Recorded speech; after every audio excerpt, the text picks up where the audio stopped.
All right, Cuba City boys golf coach. That seems weird to say. Jim Blaine. Seems weird to hear. But you're in Madison, where you were a couple years ago with the Benton Zephyrs. And Blainer, 339 total here on opening day. I guess your thoughts on the Cubans' efforts here this afternoon? Well, we kind of talked a little bit about, at least with a couple of the kids before we teed off, was, we weren't going to win anything today, but you can certainly shoot yourself out of it.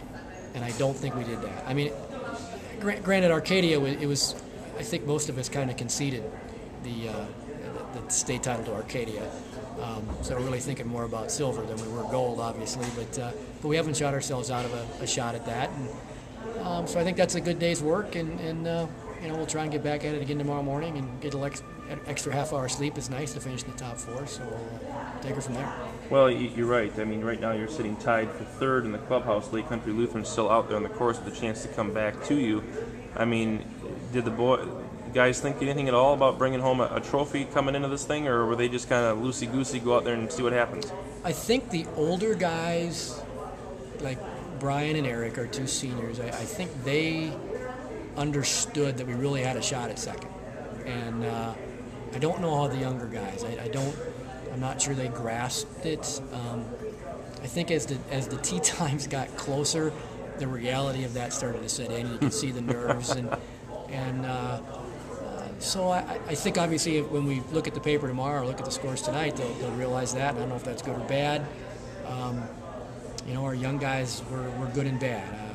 Our five-man Taylor struggled to start and then played well in the back. And our three-man Nate Murray got off to a horrible start and then really played well for the last 12 holes. I think he played the last 12, 4 or 5 over. And then our two-man, he's our two-man, and our three-man's our freshman, Alex Stewart, got off to a great start, and he kind of blew up a little on the back. So I think that's part of youth.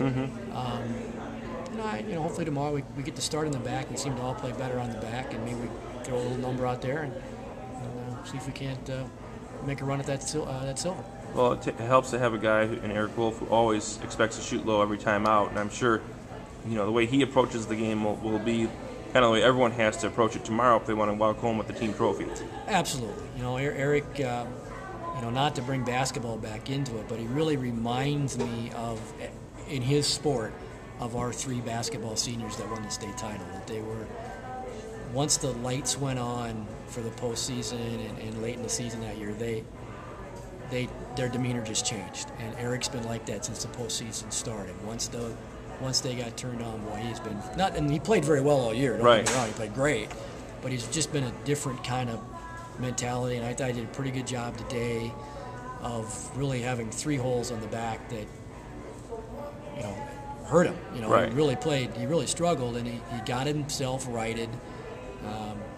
Played the last 3 1 under, and again, one of those things where he didn't shoot himself out of it, and it looked like he might for a while, but I think that's part of being a senior. He was able to regroup and made a couple of nice putts. He made a phenomenal 2-putt on 17, and he goes in tomorrow with a fighting chance of being a state champion. He does, and you mentioned, he's like your version of the Hoffman and the Frederick twins at Benton. Hendricks twins at Benton, and but did he come in here with that mindset of state championship? Or? Absolutely. No question about it. He had a heartbreaker as a sophomore when he doubled the 9th, his 18th, to end up in a tie and then lost the playoff. Wow. And obviously I wasn't the coach then, and I didn't know him, but I've been told it took a while to get over that. And I get that. I understand that. And I think it's just something. It's his 4th year at state, and it's something that he desperately wants. And I have no doubt tomorrow he will fight for every stroke. He came here to win that gold medal. There's no question about that. Any portion of your Benton Zephyr pregame speech from last year at the Kohl Center you can haul out here tomorrow morning at University Ridge? I don't think so. Nothing at all. No, in terms of approach, or in terms of, you got a guy that's close to winning a state title. You got a team that might walk away with silver, but it basically you don't want to get it in golf.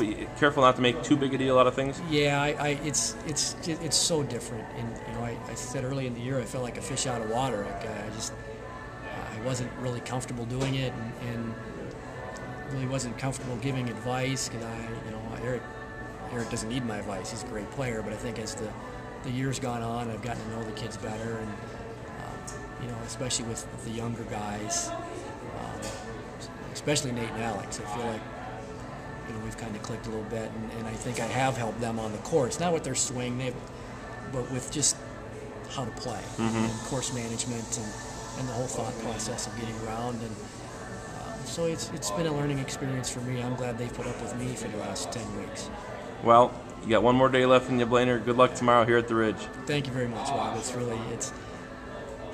State tournaments are awesome, and obviously basketball gets much more limelight and gets all the television, and it's might be the WIA's premier sport, but this feels the same, and I think that's a credit to the WIA and just how much fun state championships are.